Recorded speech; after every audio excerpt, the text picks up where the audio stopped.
Қайырлы кеш. Бірыңғай жинақтаушы зейнетақы қоры өз қызметтердің 93%-дан астамын онлайн форматта орындайтын білесіздер ме?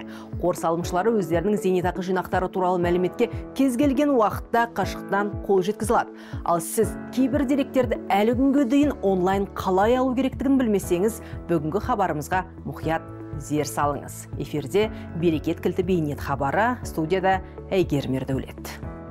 Алдымен жеке кабинетке қалай кіру керектігін түсініп алайық. Ол үшін npf.kz сайтына кіресіз де жоғары оң жақ бұрышта орналасқан жеке кабинет батырмасын басасыз.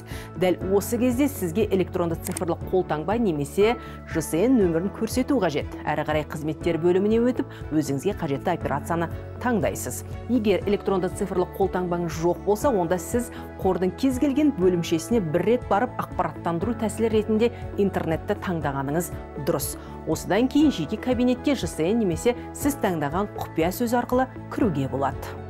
Сонымен сіз тіркеліп жеке кабинетке кірдіңіз. Ең алдымен өзіңіздің деректеріңіз бен жинақтарыңыздың жалпы сомасы көрсетілген басты бетке өтесіз. Сондай-ақ онда дәл қазіргі уақытта шоттағы жинақталған қаражаттың шекті мөлшері туралы мәлімет шығады. Ал жоғары сол жақ бұрышта қызметтер функциясын басу арқылы сіз ортақ бөлімге кіресіз. Мәселен, жеке зейнетақы шотынан үзінді көшірмені алу қажеттілік. Ол кезде қызметтерді алу тарихы деп тұрған жерге кіріп, өзіңізге қажетті мерзімді енгізіп, зейнетақы шотынан үзінді көшірмені әп-сәтте ала аласыз. Алынған үзінді көшірмені компьютерге жүктеп алуға немесе қаласаңыз электрондық поштаға да жіберуге болады.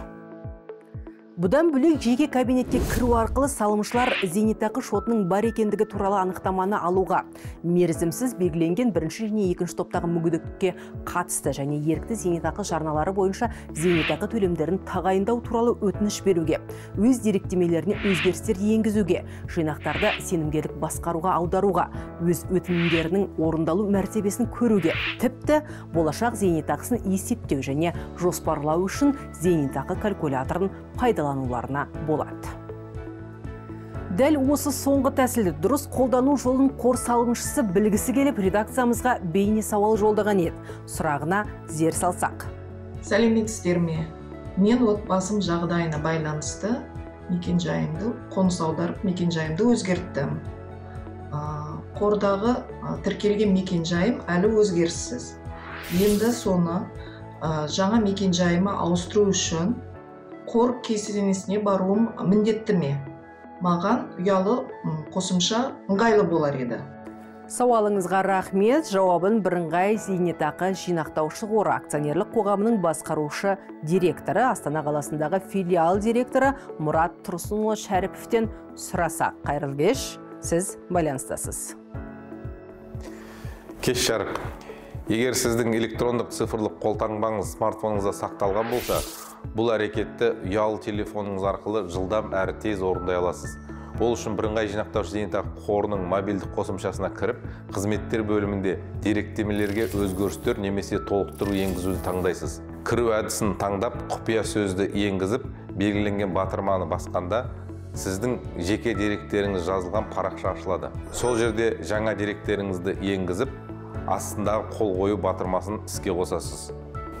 Айтпақшы, егер сіз жеке кабинетіңіздің құпия сөзін ұмытып қалсаңыз, алдымен ЖСН нөміріңізді енгізіп, астындағы құпия сөзді ұмыттыңыз ба деген батырманы басып, мен робот емеспін деген жерге белгі қоясыз. Содан кейін кодпен хабарлама жіберу жолын таңдайсыз. Бұл БЖЗК деректер базасында тіркелген ұялы телефон немесе электрондық пошта болуы мүмкін. Бірнеше секунд ішінде телефоныңызға немесе электрондық поштаңызға 6 таңбалы код келеді. Оны бірінші жолға енгізіп, содан кейін жаңа құпия сөзді ойлап тауып төмендегі жолда қайталау қажет. Бұдан соң өңдеу батырмасын бассаңыз, сіздің құпия сөзіңіз жаңартылады. Егер білгіңіз келген ақпаратқа онлайн форматта қол жеткізу мүмкіндігі болмаса, онда жеке куәлігіңізді алып тікелей бірыңғай жинақтаушы зейнетақы қорының бөлімшесіне барып біле аласыз. Егер қор бөлімшесі жоқ, шалғай ауыл аймақта тұрсаңыз, барып қызмет көрсететін мобильді кеңселер жұмыс істейді. Онда салымшылар үшін үзінді көшірмені алудан бастап, қордағы зейнетақы шотындағы жеткіліктік шегінен асатын қаражатты инвестициялық компанияларға сенімгерлікпен басқаруға дейінгі қызмет түрлерінің барлығы көрсетіледі. Бұл туралы келесі сейсенбіде шығатын кезекті бағдарламада тарқатып айтып беретін боламыз. Бүгінге осы бірыңғай жинақтаушы зейнетақы қорындағы жинағаныңыз көбейе берсін.